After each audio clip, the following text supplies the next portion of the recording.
What happens when a giant 300-ton rock truck collides with a massive bulldozer? Let's find out. We don't know where this happened because we can't find a news story or video about this accident. So we have no idea how fast these two vehicles were moving before the crash. We don't know if anyone was driving the bulldozer, and since there are no news stories or videos about this accident, we can only estimate the weight of the rock truck. The first thing emergency services would be concerned with is the safety of the driver of the rock truck. They would need to quickly determine if the driver was able to escape the vehicle and if they sustained any injuries. If the driver is trapped inside the truck, emergency services would work to extract them as quickly as possible while ensuring their safety. This may involve using hydraulic rescue equipment such as the jaws of life to cut through the metal and remove the doors or the roof. If the driver was not injured, they would receive medical attention as a precaution. However, in the event of severe injuries, emergency services may need to transport the driver to a nearby hospital for further treatment. The priority in this situation would be the safety and well-being of the driver. At the same time, emergency services would begin assessing the environmental impact of the accident. Large vehicles such as dump trucks can carry hazardous materials and pose a significant pollution risk if released into the environment. The rock truck may be carrying diesel fuel, oil, and other fluids that could leak into the water or soil, causing contamination. Additionally, whatever was being transported by the rock truck could also contribute to environmental damage. For example, if the truck was carrying chemicals or other toxic substances, they could pose a risk to wildlife and the surrounding ecosystem. Emergency crews would take steps to contain the pollution and prevent further environmental damage. This may include using absorbent materials to soak up any spilled liquids and removing the cargo from the truck. The specific actions taken would depend on the nature of the substances involved in the accident. Next, the authorities would start planning a salvage operation to retrieve the rock truck from the water. This would involve bringing in specialized equipment and expertise to minimize further disruption to the environment. The process of removing a large vehicle from the water can be complex and costly, but the cost would be much less than the cost of cleaning up a large oil spill. The salvage operation would begin with an assessment of the truck's condition and the surrounding environment. Divers would be sent in to inspect the truck and determine the best way to remove it. They would check for any signs of damage to the hull and identify any potential hazards such as sharp metal edges or broken glass. The divers would also assess the environmental conditions, such as the water depth and current, to determine the best approach for removal. Once the assessment is complete, the salvage team would begin preparing the truck for removal. This may involve securing the vehicle with cables or chains to prevent it from moving or shifting during recovery. The team may also need to offload any remaining cargo from the truck to make it easier to move.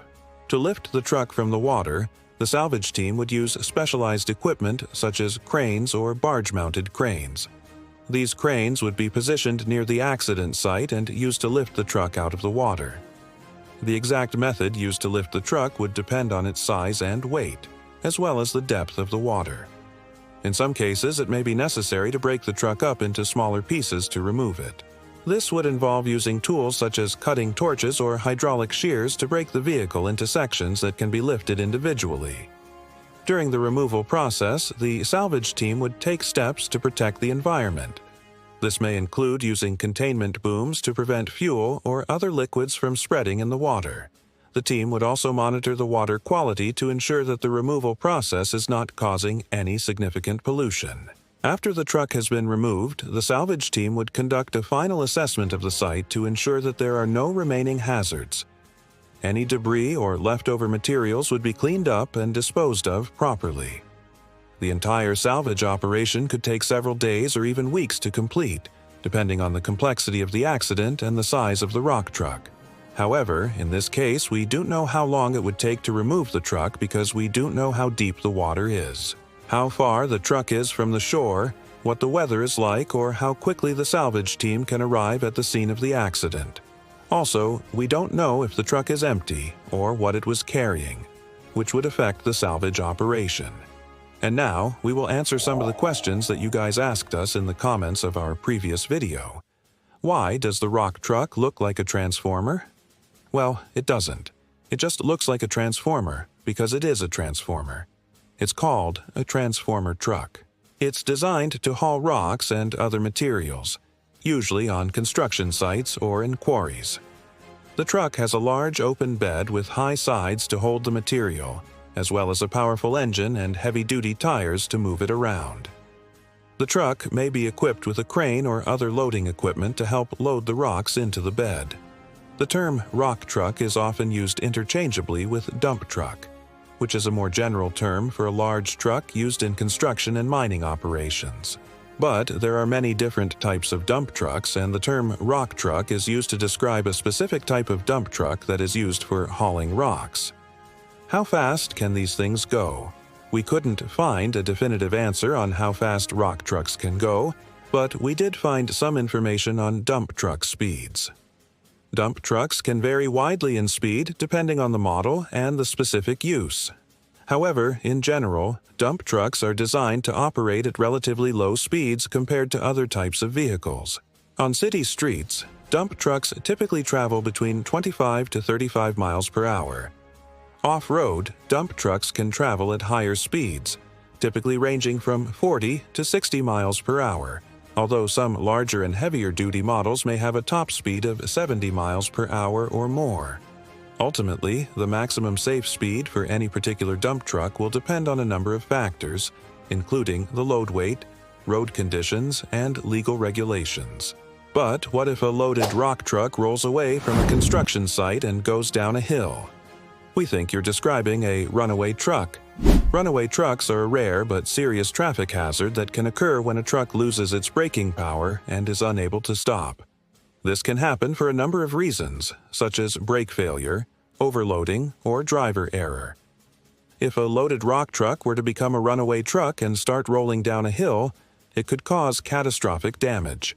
The truck would not be able to stop on its own and would continue to accelerate downhill. This could result in a collision with other vehicles or structures, causing serious injury or death. In addition, a runaway rock truck could cause significant property damage, such as destroying buildings or overturning other vehicles. To prevent runaway trucks, many highways and roads, particularly those with steep hills, are equipped with runaway truck lanes. These are special areas of paved road that provide a safe place for runaway trucks to come to a stop without causing damage or injury. The lanes are designed with a rough, textured surface that helps to bring a truck to a stop more quickly. You wouldn't want to be anywhere near this crash. In conclusion, this was one very unlucky day for the people involved. Hopefully, everyone was able to walk away from this accident with their lives. We appreciate you sticking with us all the way until the end of the video. Please remember to like, share, comment, and subscribe.